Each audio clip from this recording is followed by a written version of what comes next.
Hey, you beautiful bastards, it's your boy D.MasterFlex and welcome to Fallout 4 again.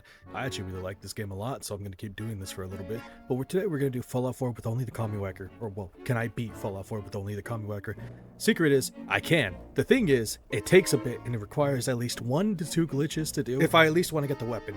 And to be honest, I think it's worth it because at the same time, you can't really grab it without doing this glitch, because then you have to beat Coulter after going through the maze, and you can't really beat Coulter if you're not able to do damage against Coulter, which is a problem for later on. But for right now, we left Vault 111, which leads us to Sanctuary. That involves me picking up the Your Special book, putting the points in the strength, and now we get to go to Nuka-World, which is a lie because we have to go to Concord to get the power armor. Then after power armor, now we can go to Nuka-World, because you want to know why? You want to know why? Because there is a Saltron there that is level 30. At least that's for my belief, because the DLC requires you to be level 30.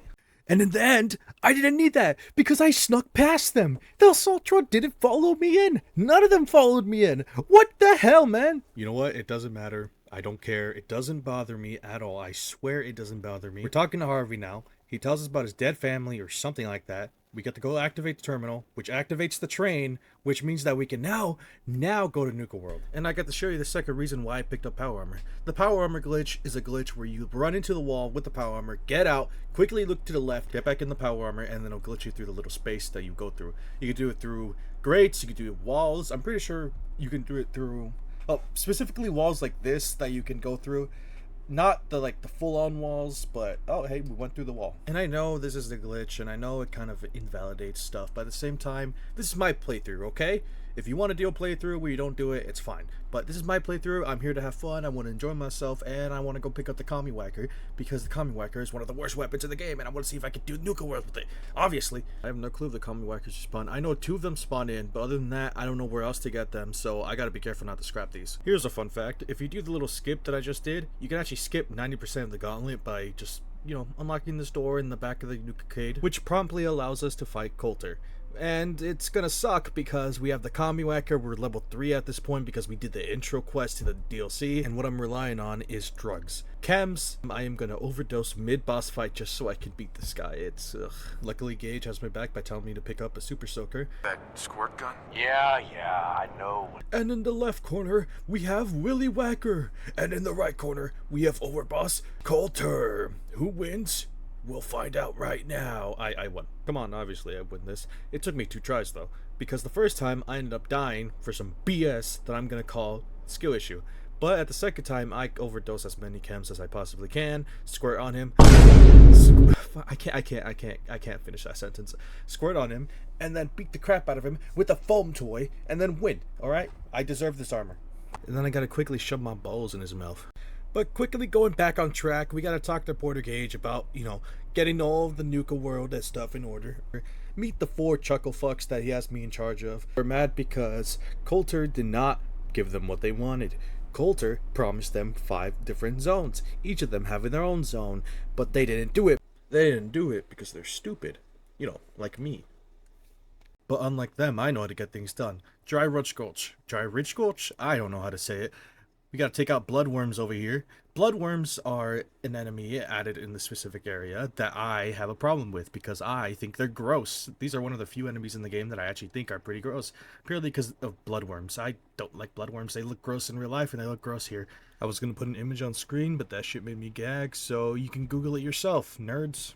Bloodworms aside, we finally get to go in the Mad Mulligan's mine, which has more bloodworms. Which, why wouldn't it? Huh? Yep, more bloodworms. I'm pretty sure Dry Ridge Gulch only has bloodworms and, ants. But dealing with the Saltrons and the damn bloodworms, we can finally assign a gang here, which we're gonna assign the Operators. And up next is Kitty Kingdom. You know what? Pretty much the same thing. At least after the things I had to go through, it's pretty much the same thing. From getting my ass kicked by ghouls, to spending half an hour trying to kill Oswald. Yes, half an hour, because I had to wait on top of the rafters for my AP to come up so I can VATS, because anytime I would try and hit him, he would block and then hit me. So I used VATS. VATS were the only way I could actually do damage without dying instantly. And you know what really grinds my gears? The fact that he has infinite Molotovs. This bastard would throw a Molotov constantly. Each time he threw a Molotov, it would either break a limb, break both my legs, or just insta-kill me.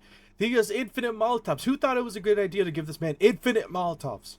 But in the end, it doesn't really matter, or well, it matters at least to the point where it teaches me that I need to at least have healing. I need to have more than enough healing for this. I need to have better armor. I need to, well, level up, obviously, which is a good thing that allows me to segment into another part of this video. Raider Radiant side quest. You see, each Raider boss has a different side quest they can give you, or different Radiant side quest they can give you, which goes from putting a shock collar on a scaver to killing anything, either in like a city or just killing a random Raider boss on the map. That's pretty much the 3 that I kept getting, and that's going to be the 3 that I'm going to do off screen.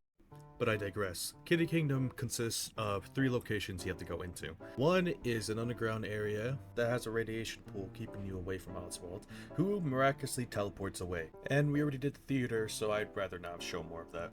And the last one's the funhouse, which isn't fun because you have the mirror maze, then you have this weird green light area, yada yada yada. The ghoul opened the door for me for some reason, and I messed with the terminal, which means we could finally confront Oswald. And it is a slog of a fight, which would have been a lot better if I wasn't using the Commie Whacker. If literally any other weapon would be better for this boss fight, but I'm using the Commie Whacker, so what the hell. Also, I was using the overboss armor, and I completely forgot that the chest plate gives you electric damage, so I kind of just thought the whole time he was just doing that. And now that I think about it, that is a stupid assumption, and I am a stupid man. But at the same time, I did beat him. He is dead. He is gone. I don't like him. And with the boss finally dead, we can finally assign another gang to this area. Or, well, the first gang of this area. That being the pack, because I'm not siding with the disciples. Luckily, instead of using the overboss power armor any longer, I decided to go pick up another set of power armor, which doesn't do the effect, though that version of me didn't really know about the effect of the overboss power armor. Let's just call it a happy accident. Getting back on track, we got the Safari Zone up next, and we got Sito, who's currently complaining about the Gator Claws, which is just another reskinned version of the Deathclaw. Though I do like the design. Showing I know nothing about relationships, Sito introduces me to his family too early. I convinced him to bring Chris along, which took a lot of resets for, and wasn't really worth it because he did nothing. Like, nothing at all. I think his AI was bugged out because he would literally shake mid-fight out of fear and not fight. He would just hide in the back, or he would try and run up to fight, and then he'd just start shaking in the ground. It's what the fuck is wrong with this gorilla? And after checking the terminal, we gotta go behind the park to some giant snake thing, get my ass handed to me by multiple gator claws, and forget to record picking up the passcode. Take some time to repair my armor and sell a bunch of stuff I don't need. Finally head into the secret lab, fight an albino gator claw, and his 2 little brothers. And thanks to shutting off the cloning machine, or whatever the hell that machine was, now we have to go kill 21 gator claws, which thankfully we've already done 12 out of. Now that there's 9 left to deal with, I learned something. I am underleveled. Obviously, you guys already know this, and I've spoken about this already, but I need to do a training montage. Mainly off screen because that's a lot of, side quests I gotta record. Not to mention the fact that most of it's just repeated stuff, so I seriously doubt you guys want to see me do that. Also, I killed a Yaogwai, which gives me the Yaogwai meat that is going to come in handy in a minute. Proceed to convince Sito to let the graders move in, which he gives me his shiny slugger, which why didn't he use it? You're using a wooden plank.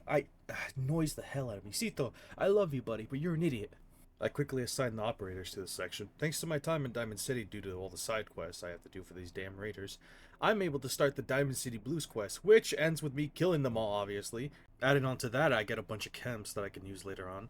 A lot of the raider quests that don't involve putting a shock collar on someone or straight up just murdering them in the broad daylight involves the Brotherhood for some reason. Like, it chooses the random sort of enemies, and for some reason, for me, it chose the Brotherhood like 10 times in a row. And, I mean, I'm not complaining because I get to sell their gear for like a shit ton of caps, but at the same time, I also get T60 power armor. Yeah, you heard that. T60 power armor. Sorry, I had to leave you with silence right there, but think about it. I get T60 power armor, I get to sell it, and I get to use it, which I don't end up doing because for some reason I thought no more power armor. Alright, fine, whatever. It was complete waste because I actually upgraded the power armor quite a bit because I put points in armor because I thought I was going to use the power. No, why did I not use power armor? I had the free T60. Alright, that's enough complaining for now, at least. But up next is the World of Refreshments, which has all the Nuka, all the Nuka Lurks, all the Nuka Kings, the Nuka Queen.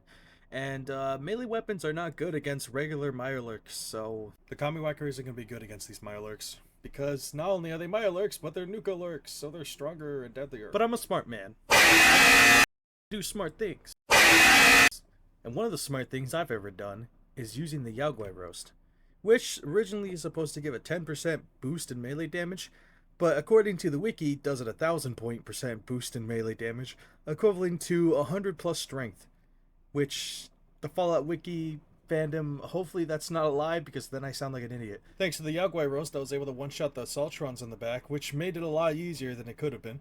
And honestly, the outside Mirelurks weren't really that different, other than the fact that they did way more damage than the guys inside. I don't know why they did, but they kind of just did. So, besides the Mirelurk Kings, or the Nuka-Lurk Kings, whatever they're called, the only difficult part about the Nuka Queen was the fact that her acid would melt through my armor and just kill me straight away. Other than that, she was pretty easy to take down, and now that all of this is done, we could finally assign another gang to the area. The Galactic Zone, while remaining our last zone, is still the hardest one to do because of all the robots, the sentries, and just the explosive freaking Nukatrons, whatever they're called. But it doesn't really matter because apparently it's optional to clear all the robots. All I have to do is collect the star cores, and that's it.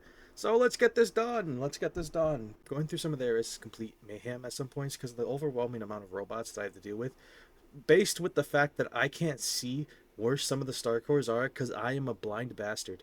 So I keep trying to go and find it, but I keep having to backtrack to the same location over and over just to figure out it wasn't there to begin with. And not to mention the locations where I would constantly die over and over again from the same automatron. Hey, at least I get a cool outfit, right? That I don't put on, ever. The only noteworthy location that I would have on this is the Robco Battle Zone, because I like seeing the robots fight in the middle, and the fact that they go after each other and not me straight away is, it's kind of relieving. Also, seeing them fight is actually pretty cool. After all of that, we can finally pick up the last core we need. Trust me, it counted. And we can slap them all back into place. With all the cores collected, we can finally disable all the defense systems, and go to the roof to finally assign our final gang raiders here. Now that we captured the final zone, we can finally go back to Gage and talk to him about the next step of this magnificent plan, which is going to talk to Shanks, which tells me to go capture a settlement of my choosing on the map, which I chose the worst one possible because I forgot its name. I head back to Shanks, who tells me to go threaten some settlers, which I choose the Slug because they're a bunch of ghouls. Talk to Shanks yet again, who tells me some rival raiders are stepping in our territory, only for me to turn him into a popsicle and beat him senselessly. Yeah, don't step on my turf, dog. That was the worst line I've ever said in my life. Thankfully, I have to talk to Shanks one more time, who promptly tells me to collect 2 more outposts, so I'm gonna do that off screen because it's boring as shit. And I dropped my phone. That's where that to go. All the way over there, I don't want to walk. Alright, beautiful people, now that we're done with that, we can finally go over here, talk to the 3 raider bosses, tell them they're batshit crazy for being stupid enough to let this happen. As you can see, the raiders are mad at me because I chose the pack and the operators over the disciples. You wanna know why? Because they're not psychopaths. Or at least in the sense of whatever the fuck the disciples are. Because the pack are crazy bastards who want to be animals. The operators are just professionals. I'd rather deal with those 2 than the fucking knife-stabbing people who are going to stab me in my sleep because I looked at them wrong. Now we got to deal with Nisha, who is at the very top by herself. I don't know what happened to the other people. She had 2 bodyguards, right? She had Dashi, or whatever her name was. The guy. I don't know anything about the guy. She had 2 of those. Where the hell are they? They're not up here. Aren't they supposed to be up here? You know what? Never mind. Doesn't matter. Also, why is she using a plasma gun? Now, with our story coming to an end, I think we've proven, yes, you can beat Fallout 4 Nuka-World with the Commie Whacker. You might have to do a couple glitches for it, but at the same time, you can in fact do it. So if you count glitches as it not counting, then you can go suck a lemon. Other than that, I hope you guys enjoyed, and I'll see you next time in like 4 months because I suck at editing these things.